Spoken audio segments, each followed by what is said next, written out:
संध्याकाळची वेळ झालेली आहे आणि दिवाबत्ती केली आणि लागले स्वयंपाकाला. आणि कालच्या भांडणाचं काय झालं ते सुद्धा तुम्हाला पुढे सांगतेच, पण त्या अगोदर तुम्ही केलेल्या कमेंट वाचून मला खूप भारी वाटलं, कारण खूप छान छान ताईंनी कमेंट केल्या. एका ताईंनी कमेंट केली की ताई तुम्ही हट्ट केलाय तो बरोबरच आहे, कारण हट्ट आपण नवऱ्याकडेच करणार. एका ताईने सांगितलं की ताई दादानीच गाडी घेऊन दिली पाहिजे तुम्हाला. एका ताईने सांगितलं की ताई नाही तुम्ही तुमच्याच पैशाने गाडी घ्या, कारण तो आनंद तुम्हाला खूप वेगळा असतो आपल्याला. तर असं बघू आता कोण घेऊन देत आहे कोण नाही, हे तर पुढचा प्रश्न आहे. भांडण मिटलं आहे का नाही ते पण सांगते पुढं.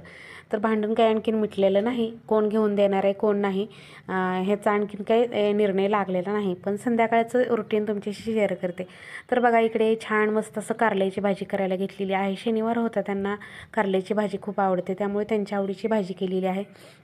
सर्वात अगोदर तर कारलं तेल टाकून कढईमध्ये भाजून घेतलं. आणि हो बरं का, कारल्याची भाजी लोखंडाच्या कढईमध्ये केली ना तर खूप छान लागते. तर कारल्याची भाजी करायची होती. कांदा वगैरे आधी मोहरी टाकली, मोहरी फोडणी दिली, त्यानंतर कांदा टाकला आणि मस्त असं भाजलेलं कारलं त्यामध्ये टाकले. बाकीचे मसाले टाकले जे आपण रोजच्या वापरात असतो ते मसाले, तिखट वगैरे, तिखट मीठ हळद, आणि त्यानंतर वरून कोथिंबीर टाकली. कारलं इतकं छान होतं. आणि कारलं लोखंडाच्या कढईमध्ये केलं ना, तव्यामध्ये किंवा लोखंडाच्या कढईमध्ये, अजिबात कडूसुद्धा होत नाही आणि खूप चांगलं असं क्रिस्पी होतं कारलं. तर त्यानंतर मला करायचं होतं डाळ फ्राय. तर इकडे डाळ टोमॅटो कांदा हे सगळं कोथिंबीर शिजायला टाकलं होतं कुकरमध्ये. कुकर झाला आणि बघू शकता इकडे आता मी त्याला फोडणी देते.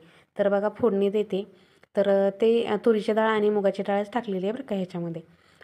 डाळ फ्राय ह्या दोन्ही डाळीचाच खूप छान लागतो. इकडे डाळ हटत होते, त्यांना सांगितलं जरा कढीपत्ता घेऊन या, पण संध्याकाळची वेळ झालेली होती, कढीपत्ता तोडायचा नसतो, त्यामुळे ते मला म्हटले संध्याकाळचा कढीपत्ता तोडत जाऊ नको.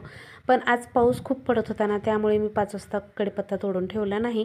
त्यामुळे दारामध्ये झाड आहे, पण पाऊस चालू होता त्यामुळे मी कढीपत्ता तोडला नाही, त्यांना सांगितलं. तर संध्याकाळचा कढीपत्ता तोडू नये हे मला सुद्धा माहिती आहे. पण इकडे बघू शकता हा गॅस व्यवस्थित चालत नाही, त्यामुळे फोडणी थोडीशी करपली, म्हणजे जिरं मोहरं करपलं.